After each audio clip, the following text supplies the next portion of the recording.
getting ready to head to Alaska next week, actually. So what I thought I'd do is just kind of go through what I'm going to be wearing top to bottom.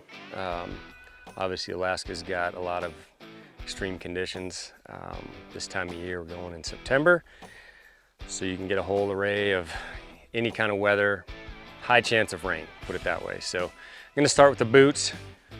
Taking 2 boots, at least one's going to hang at base camp. We're going to be spiking out, so 2 sets of boots. For Alaska, I went with something that's a little bit higher.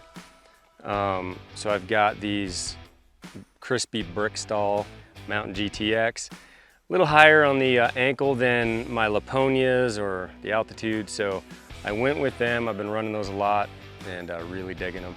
And then I went with a cold weather boot in case we get that freeze, and that is the Crispy Wild Rock. So again, this is a full grain leather, a little higher on the ankle, so that's kind of why I went with those. One thing with Alaska, keeping your feet dry is super important. So the boots plus the gaiters plus the rain gear is extremely important, to put it mildly. Pete's gaiters, I went with these. These have been the best gaiters I've found to keep all the water out of my boots. Rain gear. So what I did on this trip is I've got a set of Stone Glacier M5, top and bottom. And then just knowing Alaska, you know, busting brush, walking through it, sometimes you're in rain gear all day. I've torn rain gear in the past. I usually don't tear anything up top, but I have on the pants, so I'm bringing an extra set of pants to Alaska, and I'm bringing a little bit heavier set. And this is the M7s from Stone. It's got a little, kind of like a fleecy liner on the inside, so a little bit warmer, a little bit heavier duty. As far as pants going, I'm running the de Havillands. They're just kind of a good cold weather pant from Stone. Base layer, I keep this real simple. I don't change clothes a lot, just kind of wear the same thing every day. This is gonna be a 2-week trip into the bush up there, but still gonna be wearing the same clothes for the most part.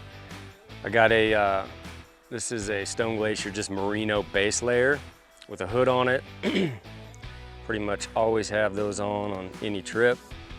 This is my old faithful hoodie. This is a pure merino hoodie. It looks heavy, it's not. This is from Duckworth. They're a company out of Bozeman, Montana. And this has been one of my favorite pieces of all time. As far as the puff gear, I'm not running down on this trip.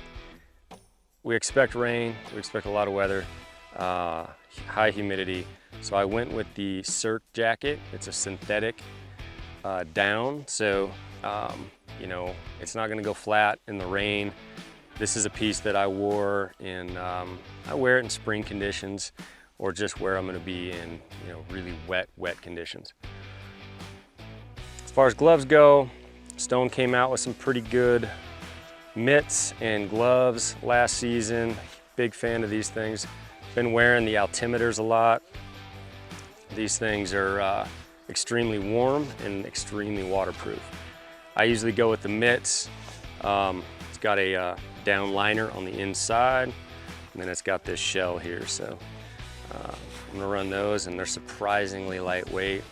They're a lot lighter than what I used to wear in my leather mitts for sure. And then just for hiking around, camp chores, doing whatever, I've got the, I think they call them the Merca from Stone. These are just kind of like almost a leather, like a goat leather or something like that on the inside.